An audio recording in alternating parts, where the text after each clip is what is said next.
Dans les hautes élévations des pics ibériques, au sein du solitaire couvent des Carmélites déchaussés, résidait sœur Marie-Thérèse, une religieuse de 50 ans dont l'existence, en apparence, se déroulait dans la routine quotidienne. Cependant, derrière son visage serein, la religieuse abritait l'énigme de révélations prophétiques qui avait façonné son destin depuis l'enfance. Avec des yeux semblant transcender le voile du temps, sœur Marie-Thérèse se dressait comme une voyante énigmatique destinée à partager son don avec l'univers, à travers un regard saturé de contemplation et de prière. Au sein de ces hauteurs, le récit commence en dévoilant le mystère qui entourait sœur Marie-Thérèse. Ces visions, imprégnées de symbolisme et de mysticisme, dessinaient un tableau sombre de tempêtes furieuses, d'épidémies implacables, de guerres dévastatrices, de persécutions impitoyables et de divisions menaçant l'essence même de l'Église. Cependant, au milieu de ces épreuves, émergeait un souverain pontife courageux et résistant, guidant l'Église à travers les ombres vers une nouvelle saison renaissante et spirituelle. Avec une écriture assurée et une âme dévouée, sœur Marie-Thérèse rédigea une lettre au souverain pontife François, partageant ses visions révélatrices empreintes de révérence et d'amour.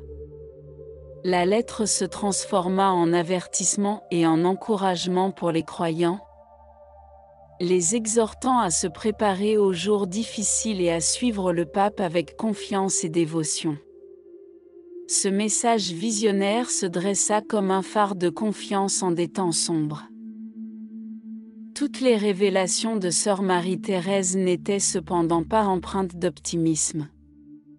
Dans une vision choquante, la religieuse entrevit deux prédécesseurs du pape François, Jean Xilly et Paul VI, destinés aux profondeurs infernales.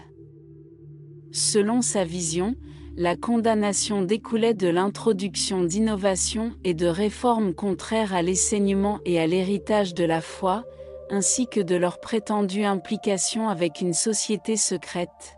Profondément émue par les manifestations infernales, sœur Marie-Thérèse rédigea une deuxième épître adressée au souverain pontife.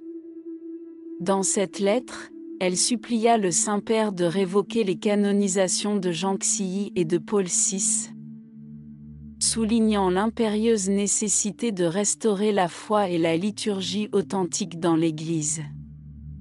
La supplication de la religieuse déclencha un débat théologique vigoureux, soulevant des questions épineuses sur la relation entre la tradition et l'innovation dans l'Église, plongeant les fidèles dans de profondes réflexions sur la voie à suivre pour préserver la pureté de l'enseignement.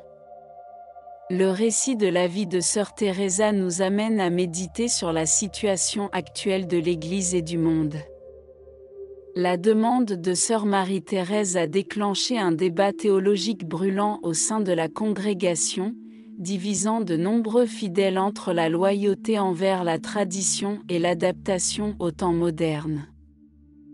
Les dévots de la religieuse soulignaient la sacralité de l'enseignement, mettant en garde contre le danger des innovations perçues chez les deux prélats condamnés. D'un autre côté, ceux qui plaidaient pour le progrès soutenaient la nécessité d'interpréter la foi de manière plus flexible en fonction des exigences actuelles. Conscient de la complexité de la situation suscitée par les révélations de sœur Marie-Thérèse, le souverain pontife, François, se sentit obligé de prendre une décision d'une grande importance. Les pressions des deux factions au sein de la communauté religieuse l'incitèrent à réfléchir attentivement à la demande de la voyante. Alors que l'Église naviguait entre les eaux tumultueuses de la tradition et de l'innovation, le pape se retrouva devant un choix aux conséquences durables pour son leadership spirituel. Pendant que le dialogue s'intensifiait, l'humanité se plongeait dans la contemplation des paroles prophétiques de sœur Marie-Thérèse. Les fidèles se rassemblaient pour réfléchir sur leur propre foi, se préparant aux jours sombres qui semblaient se profiler à l'horizon.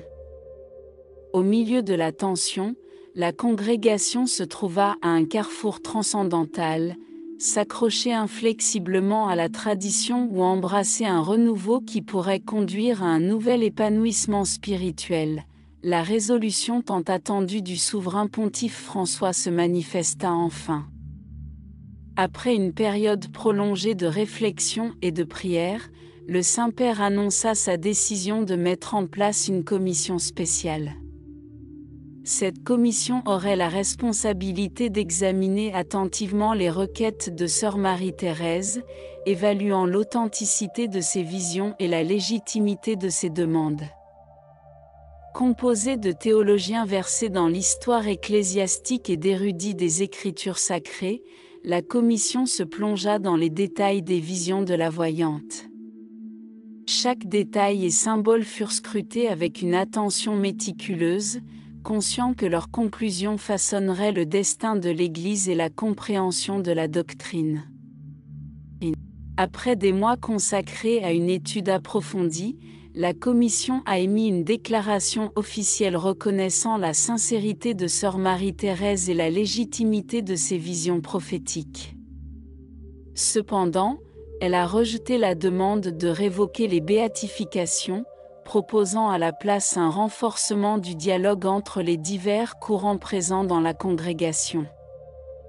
La détermination du souverain pontife, basée sur les recommandations de la Commission, a indiqué une voie d'harmonie entre l'héritage et l'ouverture à la rénovation. La chronique de Sœur Marie-Thérèse, la religieuse voyante des Carmélites déchaussés, s'est conclue dans un halo de mystère et de profonde compréhension. Ces visions, les lettres au souverain pontife, le dialogue théologique et la décision finale se sont amalgamés comme une partie inextricable de la narration de l'Église catholique. L'héritage de Sœur Marie-Thérèse a perduré, inspirant les générations futures à méditer sur la foi, la prophétie et la capacité de l'Église à s'adapter sans compromettre son essence divine. La décision du souverain pontife François et la clôture du dossier de Sœur Marie-Thérèse ont représenté un moment crucial dans la chronique de l'Église catholique. En suivant la volonté du pape et de la commission d'enquête, la congrégation a entamé un processus d'ajustement, cherchant un équilibre entre sa tradition millénaire et les exigences des temps contemporains. De nouveaux échanges, des propositions de renouvellement et une plus grande ouverture à l'analyse ont caractérisé cette phase de transformation. L'héritage immortel de Sœur Marie-Thérèse persistait dans le cœur des dévots, qui aspiraient à décrypter la profonde essence de ses révélations et de sa supplication adressée au souverain pontife. La chronique de la religieuse voyante se dressait comme un point de réflexion sur l'interaction entre la foi enracinée dans les pratiques ancestrales et la nécessité pressante de s'ajuster aux signes de la contemporanéité. Les dissertations théologiques continuaient, ravivées par la perception que le mystère de la foi ne peut être réduit à une formule simplifiée, tandis que la Sainte Congrégation avançait sur la voie tracée par la décision du pape François, une transformation graduelle se manifestait. L'attitude ouverte au dialogue et la volonté d'écouter diverses voix ont conduit à une sorte de renaissance spirituelle. Les dévots, guidés par la vision de Sœur Marie-Thérèse, se plongeaient dans une méditation plus profonde sur leur dévotion et sur la mission de la congrégation dans la société actuelle. Le flux du temps, comme toujours, révéla le déroulement des événements. La communauté, grâce à sa capacité d'adaptation et de renouvellement, a consolidé sa présence dans la sphère terrestre. Le printemps spirituel prophétisé par les visions de Sœur Marie-Thérèse s'est matérialisé avec un renouveau fervent et un engagement inébranlable envers la justice sociale. Les dévots, guidés par une communauté plus consciente de sa sainte mission, ont fait face aux défis à venir avec confiance et espoir. La chronique de Sœur Marie-Thérèse s'est estompée dans l'éternité, mais son impact a perduré dans la trame de la congrégation et de la collectivité. Son existence et ses révélations sont restées comme un témoignage du défi éternel de la dévotion, naviguer entre les eaux agitées de l'héritage et de l'innovation, préservant intact le cœur de la spiritualité. Alors que le monde poursuivait sa traversée, la narration de Sœur Marie-Thérèse subsistait comme un avertissement constant sur la nécessité pressante d'embrasser le mystère de la dévotion avec humilité et ouverture d'esprit. Si vous souhaitez voir plus d'histoires de foi comme celle-ci, écrivez « Je le veux » ici-bas dans les commentaires. À bientôt.